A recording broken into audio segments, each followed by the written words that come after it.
1915. Unfortunate for me, I didn't know it then, I was enlisted in a battalion that was going to supply other battalions after they were trained. Our colonel was in the army 40 years, and he's in the habit of seeing the recruits the next morning, expecting us and asking us what we was in civilian life. When it came to my turn, I said, "Gamekeeper, sir." He said, "I wish I had 1,500 of you. Take his name and number." That started my career. A very short while after, I was put in the special squad, a special sergeant major, ex-grenadier. And that fortnight, we were put through a couple. Called me all the names he could think of, because I was used to a gun. I couldn't get the rifle gun. The day of inspection came, colonel, the major, regiment sergeant major, come to watch us. The colonel said, "Well, sergeant major, what do you think about your squad?" "Never had a finer squad in my life, sir." "Then, now let me see them good." They swore at me, he called all the names, and he came and whispered to me in the ranks, "You take them off. They're the right man for pivot."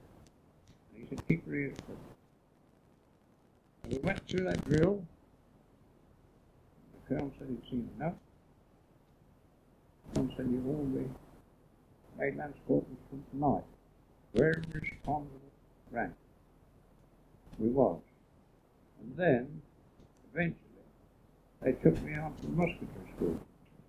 But during that time, my training, 3 schools, hardest in the British Army was the last one. I came in first class.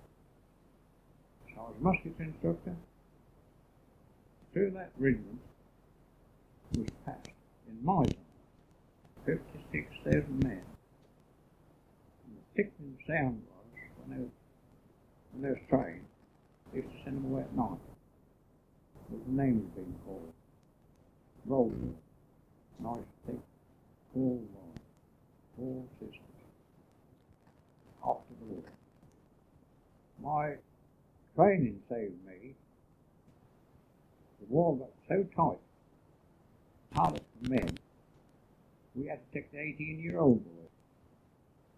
Now, the 18-year-old boys were supposed to have 12 months training.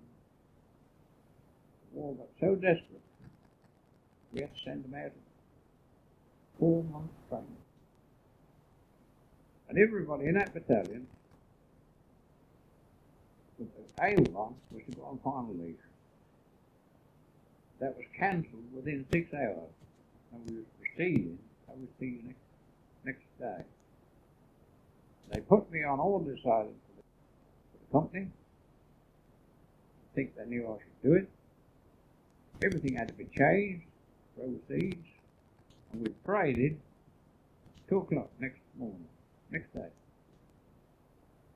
We've already sent a telegram to cancel the final leave, and we're proceeding overseas. 2 o'clock we paraded.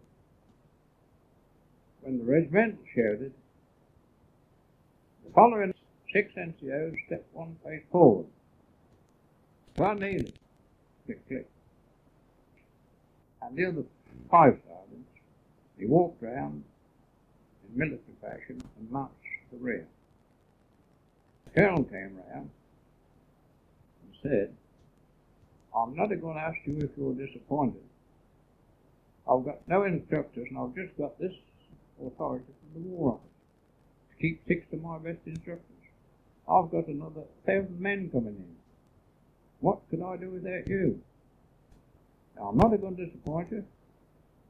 Take your equipment off, and you must proceed with them overseas." And we eventually got to Boulogne, and then crawled up to ETAPS. dark. The front was just there. We could hear the rifle fire. There was one blanket. We crept under cover somehow. Next morning, breakfast time, we had to say goodbye to the boys because we were returning home. Some of the boys cried. Said, if only you were stopping, but they was only 18 years old, you know, and 4 months. And some of them cried. I said, if I could, I would.